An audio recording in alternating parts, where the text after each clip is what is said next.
Hello friends, आप सबका एक बार फिर से स्वागत है मेरे यूट्यूब चैनल एम इकोनॉमिक्स पे, जिसमें हम लोग अपनी चर्चा को जारी रखते हुए ज्ञानवर्धक और धनवर्धक बातें करेंगे म्यूचुअल फंड्स के बारे में। दोस्तों, जैसा कि मैंने पिछले वीडियो में कवर किया था कि हमें अपने रिस्क एपेटाइट और इन्वेस्टमेंट होराइजन का ध्यान रखना चाहिए, जिससे हम अपना एक सही सा एक एसेट एलोकेशन फ्रेमवर्क हम जो बना सकें। और ये एसेट एलोकेशन फ्रेमवर्क आपके रिस्क एपेटाइट और इन्वेस्टमेंट होराइजन पे निर्भर करता है, ना कि आप कहीं से ऐसा देखें कि किसी किसी और काफ़ी सारे यूट्यूब चैनल्स पे मैंने देखा है कि वहाँ पे बताते हैं कि आप इस म्यूचुअल फंड में लगाओ पैसे और आपको 2 से 3 गुना रिटर्न, 5 गुना रिटर्न कुछ सालों में मिल जाएगा। तो ऐसा कभी ना सोचें कि जिस फंड ने पिछले 2 सालों में कोई पर्टिकुलर अमाउंट आपको रिटर्न किया है तो वो आगे भी ऐसा होगा। जैसा कि पिछले वीडियो में हम देख लिया था कि रिटर्न एक्सपेक्टेशन क्या करना चाहिए, लेकिन बहुत सारे केसेस में हमें ये भी दिखता है कि इन्वेस्टर्स लोग ओवर एक्सपेक्ट कर लेते हैं इस म्यूचुअल फंड से। तो होता है इसका यही है कि मतलब आप तो बहुत गर्मजोशी से आप म्यूचुअल फंड स्टार्ट करते हैं, एसआईपी आप स्टार्ट करते हैं, लेकिन कुछ दिनों के बाद वो पता चलता है कि जब एनएवी आपके मन मुताबिक नहीं बढ़ रहा है तो आप वहाँ से एग्ज़िट कर जाते हैं। तो ऐसा कभी हमें करना नहीं है। हम लोग को हमेशा डिसिप्लिन्ड रहना है अपने थ्रू आउट इन्वेस्टमेंट साइकिल में। और क्योंकि आप जब तक डिसिप्लिन नहीं रहोगे तो आपको एसआईपी में इन्वेस्ट करने का पूरा जो बेनिफिट होता है, जिसे डॉलर कॉस्ट एवरेजिंग या फिर रुपी कॉस्ट एवरेजिंग बोलते हैं, वो आपको मिलेगा नहीं। और सिर्फ आप यही मिस नहीं करोगे कि आप अपना रुपी कॉस्ट एवरेज कर रहे हो, बल्कि आप जो एक बहुत ही पावरफुल बेनिफिट है जिसको हम लोग पावर ऑफ कंपाउंडिंग कहते हैं, आप उसको भी मिस कर जाओगे। तो कभी भी इन सब चैनल्स के चक्कर में मत पड़ो। आप बहुत रिलायबल और थोड़ा फंडामेंटली वेल थॉट डिसीजंस लिया करो। मेरा पर्पस यही है इस चैनल बनाने का कि आपको मैं ज़्यादा से ज़्यादा और अच्छी जानकारी दे सकूं, जो नॉर्मली सारे चैनल्स में कवर नहीं होता है। दोस्तों, रिस्क एपेटाइट का मतलब ये होता है, आप इसको अपना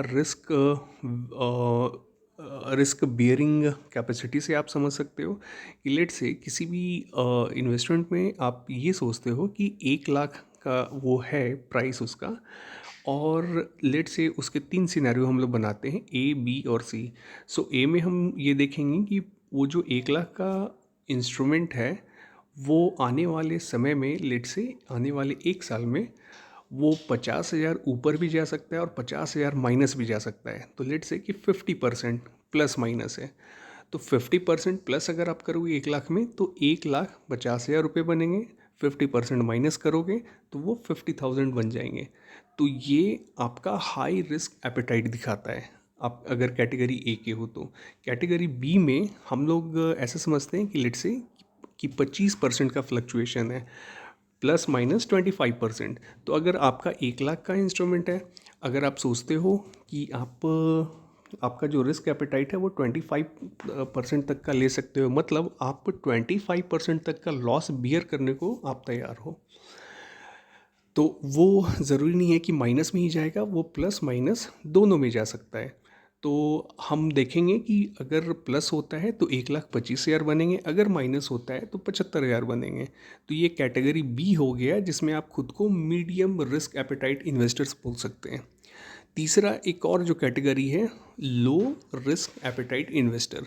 तो उसमें हम लोग क्या देखेंगे, जो फ्लक्चुएशन होता है, जो फ्लक्चुएशंस की बात हम लोग कर रहे थे, 50% प्लस माइनस 50% प्लस माइनस 25%। तो इसमें आप ऐसे समझ लो कि आप सी जो कैटेगरी है जिसमें लो रिस्क एपेटाइट होते हैं, तो उसमें इन्वेस्टर्स फ्लक्चुएशंस जो देखेंगे, जस्ट फॉर एग्जांपल आप समझ लो 5% का है, यानी आपका 1 लाख का वैल्यू 5% ऊपर जा सकता है, 5% नीचे जा सकता है। तो बहुत सारे इन्वेस्टर्स ऐसे होते हैं, स्पेशली आप देखो जो सैलरीड क्लास वाले हैं, और वो जिनका थोड़ा एज भी हो जाता है, जो इन्वेस्टमेंट थोड़ा लेट से करते हैं, उनके लिए ये काफ़ी प्रेफर्ड ऑप्शन रहता है कि वो किसी सिक्योर्ड वाले म्यूचुअल फंड्स में इन्वेस्ट करें। तो वहाँ पे आप देखोगे लो रिस्क एपेटाइट होता है। तो कैटेगरी ए बी सी में आप खुद को कहाँ पे पाते हो, ये कमेंट करके बिल्कुल बताएं। कैटेगरी ए में हो गया high risk appetite, category B में हो गया मीडियम रिस्क एपेटाइट, और कैटेगरी सी में हो गया लो रिस्क एपेटाइट। तो category A high risk appetite मतलब 50% का फ्लक्चुएशन आप लेने को रेडी हो। कैटेगरी बी जो मीडियम रिस्क एपेटाइट था, उसमें आप समझ लो 20-25% का फ्लक्चुएशन आप बियर कर सकते हो, आपकी उतनी कैपेसिटी है। और लाइकवाइज जो कैटेगरी 3 है वो लो रिस्क एपेटाइट इन्वेस्टर्स की है, जिसमें आप समझ लो कि जस्ट फॉर एग्जांपल 5% का फ्लक्चुएशंस बियर कर सकते हो। तो सबसे इम्पॉर्टेंट यही चीज़ होता है कि आप किस रिस्क एपेटाइट से आते हैं, आप अपने रिस्क एपेटाइट को खुद से समझ लो, और उसके बाद फिर हम इन्वेस्टमेंट होराइज़न पे आएंगे। तो इन्वेस्टमेंट होराइज़न तो काफ़ी सिंपल सा है, क्योंकि अगर आप देखोगे आपका जो प्रेफर्ड टेन्योर है, आप कितने दिनों तक मार्केट में इन्वेस्टेड रहना चाहते हो, ये आपका इन्वेस्टमेंट होराइज़न बताता है। आप 5 साल के लिए रह सकते हो, आप 7 साल के लिए रह सकते हो, 10 साल के लिए रह सकते हो, या फिर कंटिन्यूअस फ्यूचर के लिए रह सकते हो। आप जितने दिन कर सको, 25 साल करो, 30 साल करो, आप जितना करोगे आपको पावर ऑफ कंपाउंडिंग का फ़ायदा उतना ही मिलता जाएगा।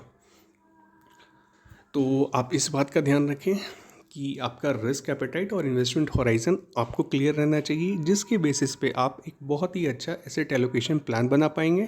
एसेट एलोकेशन आपका प्लान जब बन जाएगा तो उसके हिसाब से आप सिलेक्ट कर सकते हो कि आपको कौन से म्यूचुअल फंड में इन्वेस्ट करना है। So that's all for now friends, और इसके बारे में हम लोग फिर आगे आने वाले चैनल्स पे इसके आगे हम लोग बात करेंगे।